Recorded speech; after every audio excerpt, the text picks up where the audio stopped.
So welcome back to Philip Clayton. Thank you, Peter. For the next few minutes of, I think, passionate and passionate dialogue, I hope. Certainly exciting dialogue. We've just been talking about biology, about Professor Clayton's experience in talking to biologists and see, what's going on in that world, which would be potentially of interest to those who into the dialogue between science and religion, or the lack of it. And I'd like to shift this on to, in a sense, the next level up, which is the question of, having talked about biology, the emergence of the human self, which was a subject on which you gave a seminar yesterday. I think a very interesting seminar. Again, from a paradigm that I'd call emergentist, to ask this question, a kind of thought experiment, that you said, imagine that a believer goes and talks to a hardline materialist, biologist. Let's go. I'm sorry that we're sort of focusing on biologists. No, it's excellent. That's where we have to focus. But, we are in human bodies, and yes. If we leave out our bodies, we won't be able to do much with the rest of it. Exactly. So I think we're absolutely in agreement there. And you described the experiment as saying, okay, let's see how far towards a dialogue between science and religion can we get just using biology. And obviously you talked about the question of the evolutionary process. But when it comes to things like the question of where does the human mind fit into all of this, can you sort of give a summary of what you were trying to argue yesterday? Let's talk first about the temptations, right? Mm-hmm. So what we have is biological systems usually show a gradual increase in complexity, but the performance of species are more step-like. Mm-hmm. So you'll find a certain function as of a certain level of complexity, and then that function will continue, even though they have curves going like this, and then there'll be an increasing function. So the ability, central nervous system mm-hmm. is suddenly there. At least the performance of central nervous system. Skip over many steps. The ability to imagine another animal as a separate perspective. It's an amazing evolutionary achievement that, I'm a baboon and I recognize that you're a baboon that has a limited perspective. You can see from there, but you can't see everything I see. Mm-hmm. And therefore I can use that as a survival strategy. Right, and then we have the care across species, and then now we come to the human. Clearly there's thought prior to the human, and there's awareness, and even some awareness of self, and as is famous, some use of language, mm-hmm. complex language, reference, even very complex reference, play behavior.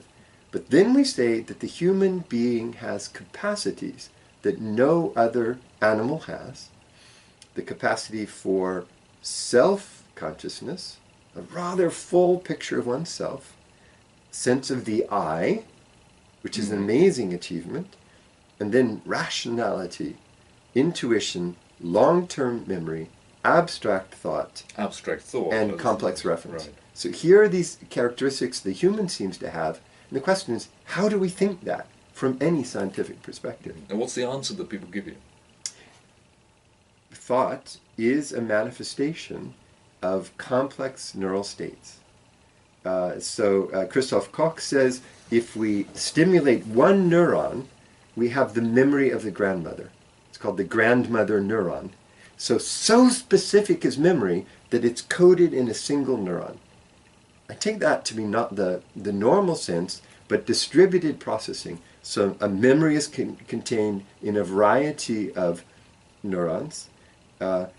Rational thought tends to be in the prefrontal cortex, the fear center in the amygdala, and then we have these certain interactions. The hormones can affect the processing, and then we have the chemicals at the synaptic junction, sure. which can be influenced by particular neurostimulants. So that is sufficient, it is said, to understand the emergence of ideas. Mm-hmm. In other words, what the argument is from that particular camp is that there's an equivalence which can be made between thoughts and brain states. Mm-hmm. Yeah? And that this equivalence is 100%. And once you've looked at the brainstem once, you've done the fMRI, you're basically there. Now, But it's a little bit more complex than that, Okay. to be honest, Right. because there are memories which are vague and optic input which is not precise, and this huge computing device does sometimes directed influence out of memories and survival instincts, and other times it acts randomly. So when we're not involved in fighting or fleeing or feeding or reproducing, they call it the 4 Fs, then our brains are free to spin. It's called the pleiotropic phenomenon, which means our brain sort of produces random thoughts, like in dreaming. And the thought of God or the thought of eternal life, these are all random outputs of a survival-oriented brain. well, that's quite a novel hypothesis. I hadn't really heard of that one before, but it's certainly an interesting thing to throw at a philosopher and theologian. Now, where do you think that the problems lie in this equation between neuronal activity and thought? On this equation, brain state, let's say 1, gives rise to 2, to 3, to 4, and we contract them in principle one by one. And then this brain state 1 gives rise to something that the human perceives as a conscious state. We believe, and I think correctly, that thought 1 gives rise to 2, 3, and 4, that there's a process of rationality or mentality, but those two can't actually be correlated. Don't ideas cause ideas? I think I'm late, therefore I think that I need to shorten the time that I'm using to prepare, therefore, right? And that seems to have its own flow. You give me a syllogism. Socrates is a man, all men are mortal, therefore, and I think there's a process of rationality going on, but you can't think that at the brain level. So can this process of thought and consciousness be an emergent level from the brain, which is not reducible to the brain? Right, again, we're back to this question of emergence. Now, let's try and push it in the other direction. Of course, one of the other things that you're not very keen on is Cartesian philosophy. So the idea of a mind-brain dualism. Can you explore that a little bit? Yeah, that's a great question. So that's the tradition in Descartes, in much of Christian thought, for example, though it's more complex than some thinkers. It could be true. It could be true that there's a separate soul or mind, res cogitans in Descartes, the thinking thing, and res extensa, the extended thing, the brain. I can't disprove that empirically. But if it's true, I also can't study it at all. We do know that if I have a massive stroke now, this interview won't go very well. I'll start saying random things or say nothing at all. So if we're to study thought in any way, we have to look for the correlations. And, second argument, they exist. An incredible number of correlations exist between brain states and thought, which we could trace. So the better hypothesis is that dualism is false, and that what we call mind is an emergent phenomenon of the brain. Again, do you want to push this? Well, I'm going to push this a bit. Oh, excellent. I'm glad. I was silent for a second, but I am going to push this, I suppose, because those who follow this website will know that there's a lot of material about near-death experience and the challenge that poses to various mind-brain or mind-body paradigms.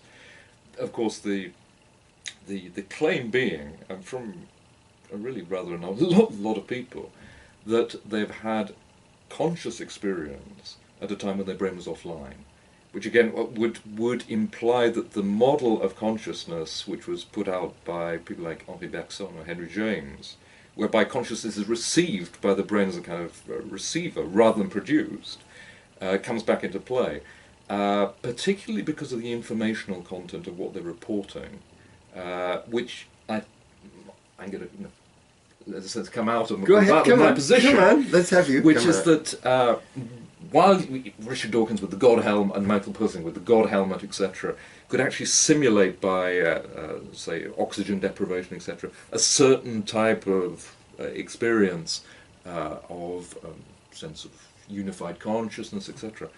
The idea that somebody could stimulate a full life review in which you see all the things that you've done during your life, but feel them from somebody else's perspective, which is not something to which we're privy during this life, and that this is a recurrent phenomenon in the reports across sort of cross-cultural and time divides.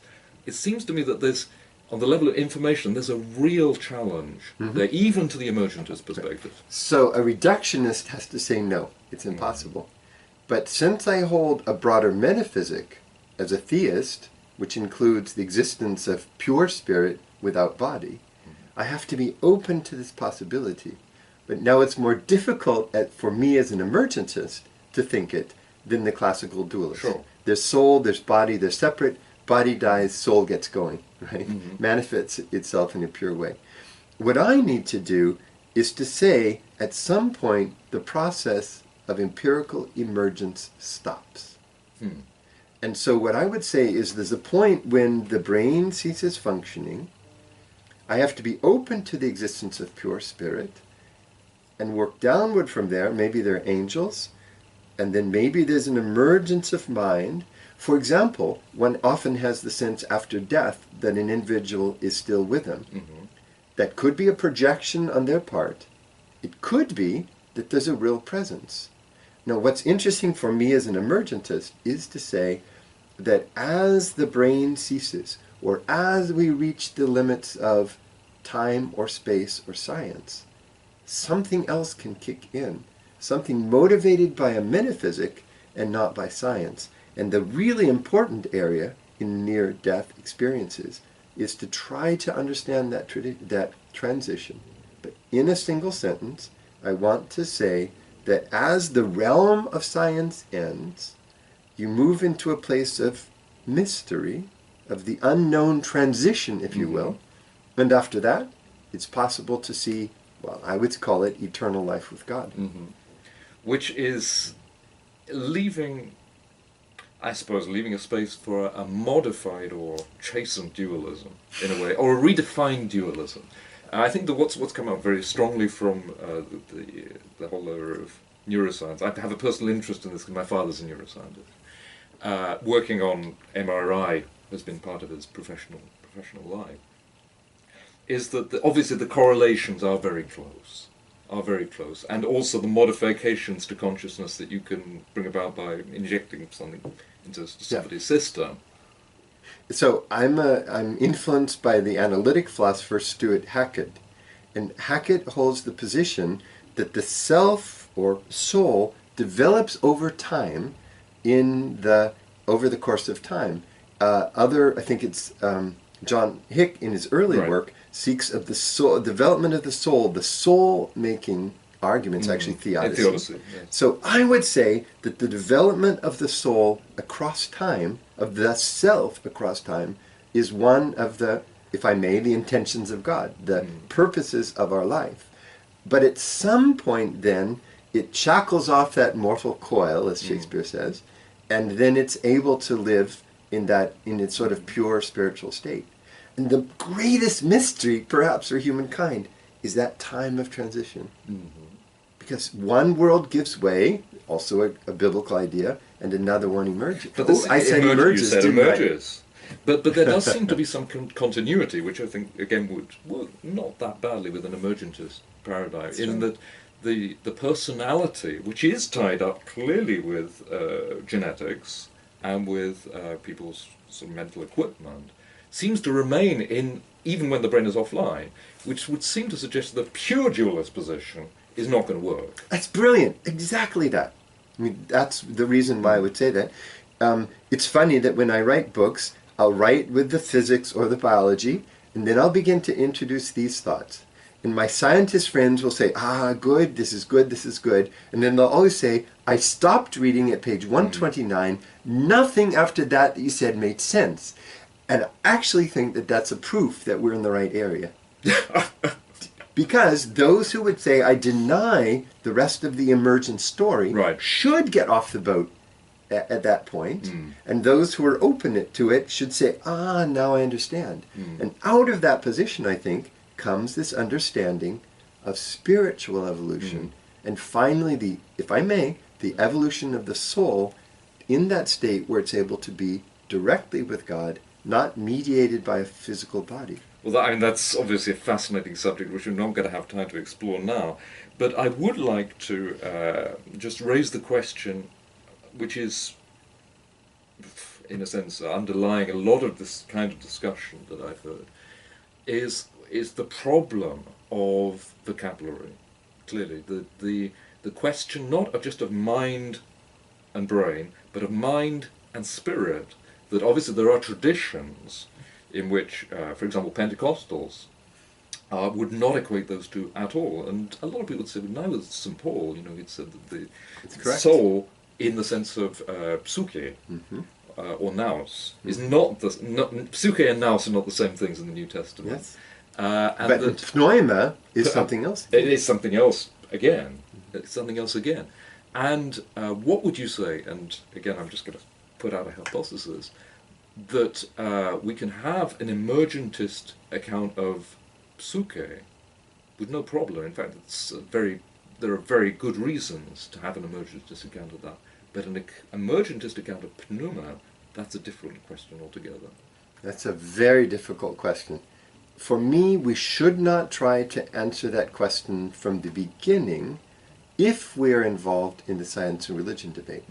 Rather, we should move from phenomena like the near-death experience, in fact, every form of dying, or other cases of spiritual experience, for example, where one says there could be a source or it could be a projection. Could be a source is a sort of upward teleology, downward causation. It's always a projection, is reductionism. So I think we should explore this option. We go up to a metaphysic, in my case a theology, let's say we find something compelling and then listen. Then we make the movement back down. First we understand death differently, then we understand soul-making differently, and then we have the possibility of thinking this entire upward projection as a result of initial creation and, we say in my tradition, the Holy Spirit, which fills all things and which comes alongside, John 14's expression is paraclete, through the entire process. When we retell the story, we no longer expect the scientist to be listening at all. Because we've moved from an upward perspective, circled back down, and told the entire story of existence from the purpose of creation through, for us, the resurrection and upward. It is a salvation history, not a universal history. Again, I think that the people who are watching are going to have to take a few minutes to process what you just said. I'm going to take more than a few minutes for that. But I would like to just push a certain question here, the question of projection. Because it's clearly, I remember listening to one of your lectures at which you said that it's a very disturbing thing that you can find that by ingesting psilocybin, for example, magic mushrooms for the uninitiated. I'm not initiated into magic mushrooms, I say that on camera. Yeah? But that people can have transformative religious experiences. So of course the question is this all a hallucination? Now of course logically, the fact that some people hallucinate doesn't mean that there's no real experience. But obviously it is also a challenge coming from the neurosciences to certain positions about the nature of religious belief.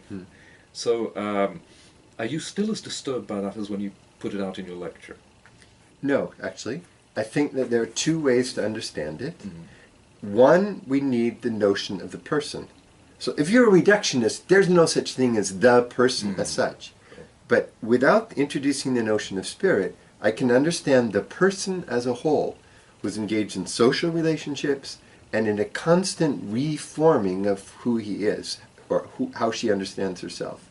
From that perspective, the ingestion of psilocybin can cause her to reinterpret her entire experience, or LSD or another hallucinogenic, so that when she comes out of that state and thinks again, who is she in the world?